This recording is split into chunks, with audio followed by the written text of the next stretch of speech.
ನಮಸ್ಕಾರ ಸ್ನೇಹಿತರೆ, ನಿಮಗೆ ಆಂಧ್ರ ಸ್ಟೈಲ್ ಚಿಕನ್ ಸ್ಟಾರ್ಟರ್ಸ್ ಅಂದರೆ ಇಷ್ಟನಾ? ಹಾಗಾದರೆ ನೀವು ರಾಜಮಂಡ್ರಿ ಸ್ಟೈಲ್ ಚಿಕನ್ ಪಕೋಡವನ್ನು ಟ್ರೈ ಮಾಡಲೇಬೇಕು. ಇದು ಮಾಡೋದು ಕೂಡ ತುಂಬ ಸುಲಭ ಮತ್ತು ತಿನ್ನೋಕೆ ಕೂಡ ಅಷ್ಟೇ ರುಚಿಯಾಗಿರುತ್ತೆ.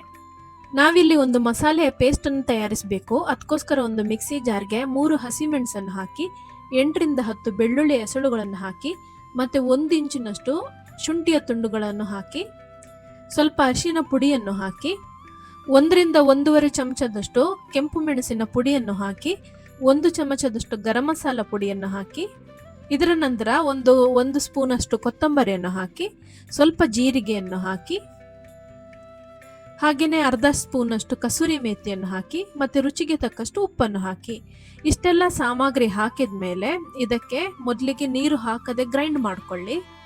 ಗ್ರೈಂಡ್ ಮಾಡಿಕೊಂಡ ನಂತರ ಈ ರೀತಿ ಟೆಕ್ಸ್ಚರ್ ಆಗ್ತದೆ ನೋಡಿ. ಈಗ ಸ್ವಲ್ಪ ನೀರನ್ನು ಹಾಕಿಕೊಂಡು ಒಂದು ನಯವಾದ ಪೇಸ್ಟ್ ತರ ರುಬ್ಬಿಕೊಳ್ಳಿ. ರುಬ್ಬಿಕೊಂಡ ನಂತರ ಹೇಗಾಗ್ತದೆ ಅಂತ ತೋರಿಸ್ತೇನೆ ನೋಡಿ. ಇದೀಗ ಈ ತರ ಪೇಸ್ಟ್ ಆಗಿದೆ. ಇದು ಜಾಸ್ತಿ ಫೈನ್ ಆಗಿ ನೀವು ರುಬ್ಬಿಕೊಳ್ಬೇಕು ಅಂತ ಇಲ್ಲ, ಒಂಥರ ಕೋರ್ಸ್ ಪೇಸ್ಟ್ ಆದ್ರೂ ಪರವಾಗಿಲ್ಲ. ಬಟ್ ಈ ಪೇಸ್ಟ್ಗೆ ತುಂಬಾ ಒಳ್ಳೆ ಘಮ ಇರ್ತದೆ. ನಾನಿಲ್ಲಿ ಅರ್ಧ ಕೆಜಿಯಷ್ಟು ಬೋನ್ಲೆಸ್ ಕೋಳಿ ತುಂಡುಗಳನ್ನು ತೆಗೆದುಕೊಂಡಿದ್ದೇನೆ. ಇದಕ್ಕೆ ಬೋನ್ಲೆಸ್ಸೇ ತೆಗೆದುಕೊಳ್ಬೇಕು, ಬೋನ್ ಇರುವ ಕೋಳಿಯಿಂದ ಈ ಚಿಕನ್ ಪಕೋಡ ಮಾಡೋದಿಲ್ಲ. ಸೊ ಈ ಮಸಾಲೆ ಪೇಸ್ಟ್ ಅನ್ನು ಇದಕ್ಕೆ ಹಾಕೋಣ. ನಂತರ ಇದಕ್ಕೆ 1 ಟೇಬಲ್ ಸ್ಪೂನ್ ಅಷ್ಟು ಅಡುಗೆ ಎಣ್ಣೆಯನ್ನು ಹಾಕಿ ಮಸಾಲೆ ಪೇಸ್ಟ್ ಅಡುಗೆ ಎಣ್ಣೆಯನ್ನು ಎರಡೂ ಸೇರಿಸಿ ಇದಕ್ಕೆ ಚೆನ್ನಾಗಿ ಮಿಕ್ಸ್ ಮಾಡಿಕೊಳ್ಳಿ. ಎಲ್ಲಾ ಕಡೆ ಸಮಾನವಾಗಿ ಇದರ ಮಸಾಲೆ ತಾಗುವಂತೆ ಮಾಡಿ ಇದಕ್ಕೆ ಒಂದು ಸಣ್ಣ ನಿಂಬೆಹಣ್ಣಿನ ತುಂಡನ್ನು ಹಿಂಡಿಕೊಂಡು ಹಾಕಿ. ನಾವು ಆಲ್ರೆಡಿ ಇದಕ್ಕೆ ಹಸಿಮೆಣಸು ಕೆಂಪು ಮೆಣಸಿನ ಪುಡಿ ಎಲ್ಲ ಯೂಸ್ ಮಾಡಿದ್ದೇವೆ, ಅದು ಖಾರ ಆಗಿರ್ತದೆ. ಈ ನಿಂಬೆಹಣ್ಣಿನ ರಸ ಹಾಕೋದ್ರಿಂದ ಟೇಸ್ಟ್ ಎಲ್ಲ ಬ್ಯಾಲೆನ್ಸ್ ಆಗಿ ಬರ್ತದೆ. ಈಗ 1 ಟೇಬಲ್ ಸ್ಪೂನ್ ಅಷ್ಟು ಅಕ್ಕಿ ಹಿಟ್ಟನ್ನು ಹಾಕಿ ನಂತರ ಇಲ್ಲಿ ನಾನು 2 ರಿಂದ 3 ಟೇಬಲ್ ಸ್ಪೂನ್ ಅಷ್ಟು ಕಾರ್ನ್ಫ್ಲೋರ್ ಅನ್ನು ತೆಗೆದುಕೊಂಡಿದ್ದೇನೆ. ಕಾರ್ನ್ಫ್ಲೋರ್ನ ಕ್ವಾಂಟಿಟಿ ಇಷ್ಟೇ ಅಂತ ಹೇಳಿಕ್ಕಾಗೋದಿಲ್ಲ, ಮೊದಲಿಗೆ ಸ್ವಲ್ಪ ಹಾಕಿಕೊಂಡು ಮಿಕ್ಸ್ ಮಾಡ್ಕೊಂಡು ನೋಡಿ ಅದರ ಕನ್ಸಿಸ್ಟೆನ್ಸಿ ಹೇಗೆ ಬರ್ತದೆ ಅಂತ.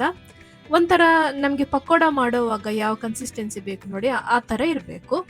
ಸೊ ಕಡಿಮೆ ಅಂತ ಅನಿಸಿದ್ರೆ ಪುನಃ ಕಾರ್ನ್ಫ್ಲೋರ್ ಅಥವಾ ರೈಸ್ ಫ್ಲೋರ್ ಅನ್ನು ಹಾಕ್ಬೋದು ನೀವು. ಇದನ್ನು ಬೇಕಾದರೆ ಒಂದು 15 ನಿಮಿಷ ಬದಿಗಿಡ್ಬೋದು. ನಾನಿಲ್ಲಿ ಡೈರೆಕ್ಟ್ ಆಗಿ ಡೀಪ್ ಫ್ರೈ ಮಾಡ್ತಿದ್ದೇನೆ. ಡೀಪ್ ಫ್ರೈ ಮಾಡಲಿಕ್ಕೆ ಆಲ್ರೆಡಿ ಅಡುಗೆ ಎಣ್ಣೆಯನ್ನು ನಾನು ಬಿಸಿ ಮಾಡಲಿಕ್ಕೆ ಇಟ್ಟಿದ್ದೆ. ಈಗ ಒಂದೊಂದೇ ಕೋಳಿ ತುಂಡುಗಳನ್ನು ಈ ಬಿಸಿಯಾದ ಎಣ್ಣೆಗೆ ಹಾಕಿಕೊಂಡು ಡೀಪ್ ಫ್ರೈ ಮಾಡಿ.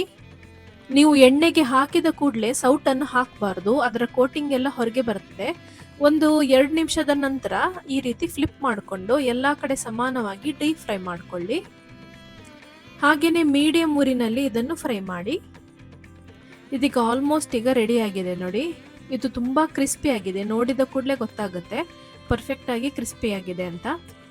ಫ್ರೈ ಆದ ಕೂಡಲೇ ಇದನ್ನು ಎಣ್ಣೆಯಿಂದ ಹೊರಗೆ ತೆಗೀರಿ. ಈ ಪಕೋಡವನ್ನು ಸರ್ವ್ ಮಾಡುವಾಗ ಇದಕ್ಕೆ ಒಗ್ಗರಣೆ ಎಲ್ಲ ಹಾಕ್ತಾರೆ.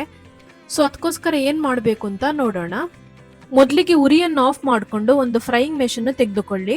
ಅದಕ್ಕೆ 4 ರಿಂದ 5 ಸ್ಲಿಟ್ ಮಾಡಿಕೊಂಡ ಹಸಿಮೆಣಸನ್ನು ಹಾಕಿ ನಂತರ ಸ್ವಲ್ಪ ಕರಿಬೇವಿನ ಎಲೆಗಳನ್ನು ಹಾಕಿ ಮೊದಲಿಗೆ ಇವಿಷ್ಟನ್ನು ಮಾತ್ರ ಫ್ರೈ ಮಾಡಿಕೊಳ್ಳಿ. ಒಂದು ಸ್ಪೂನಿಂದ ಸಹ ಆಚೆ ಈಚೆ ಮಾಡ್ಕೊಳ್ಬೋದು ಅಥವಾ ಈ ರೀತಿ ಶೇಕ್ ಮಾಡಿಕೊಂಡು ಫ್ರೈ ಮಾಡಿಕೊಳ್ಳಿ. ನಂತರ ಇದಕ್ಕೆ ನಾವು ಸ್ವಲ್ಪ ತುಂಡು ಮಾಡಿಕೊಂಡ ಗೋಡಂಬಿಯನ್ನು ಹಾಕಬೇಕು. ನೀವು ಡೈರೆಕ್ಟ್ ಆಗಿ ಈ ಸಾಮಗ್ರಿಯನ್ನು ಎಣ್ಣೆಗೆ ಹಾಕೋ ಬದಲಿಗೆ ಈ ವೈರ್ಡ್ ಮೆಶ್ಗೆ ಹಾಕಿ ಈ ರೀತಿ ಫ್ರೈ ಮಾಡಿದರೆ ತುಂಬ ಈಸಿಯಾಗಿ ಅದನ್ನು ಪಕೋಡ ಮೇಲೆ ಹಾಕ್ಬೋದು. ಗೋಡಂಬಿಗೆ ಒಳ್ಳೆ ಗೋಲ್ಡನ್ ಕಲರ್ ಬರುವ ತನಕ ಚೆನ್ನಾಗಿ ಹುರಿಯಿರಿ ಮತ್ತೆ ಹೆಚ್ಚುವರಿ ಎಣ್ಣೆಯನ್ನು ಸೋಸಿಕೊಳ್ಳಿ. ಇದನ್ನೀಗ ಸರ್ವ್ ಮಾಡೋಣ. ಒಂದು ಪ್ಲೇಟ್ಗೆ ನಾನು ಫ್ರೈ ಮಾಡಿಕೊಂಡ ಚಿಕನ್ ಪಕೋಡ ಎಲ್ಲ ಹಾಕ್ತಿದ್ದೇನೆ. ನೀವು ಆ್ಯಕ್ಚುಲಿ ಒಗ್ಗರಣೆ ಹಾಕದೆ ಡೈರೆಕ್ಟ್ ಆಗಿ ಕೂಡ ಇದನ್ನು ಸೇವಿಸ್ಬೋದು, ಬಟ್ ಇದರ ಸ್ಪೆಷಾಲಿಟಿನೇ ಒಗ್ಗರಣೆ. ಈ ರಾಜಮಂಡ್ರಿ ಸ್ಟೈಲ್ನ ಚಿಕನ್ ಪಕೋಡದ ರೆಸಿಪಿ ನಿಮಗೆ ಇಷ್ಟವಾಗಿದೆ ಅಂತ ಭಾವಿಸ್ತೇನೆ. ಹಾಗೆಯೇ ಈ ರೆಸಿಪಿಯನ್ನು ಟ್ರೈ ಮಾಡಿ ನಿಮ್ಮ ಅನಿಸಿಕೆಯನ್ನು ಕಮೆಂಟ್ ಮೂಲಕ ತಿಳಿಸಿ. ಎಲ್ಲರಿಗೂ ಧನ್ಯವಾದಗಳು.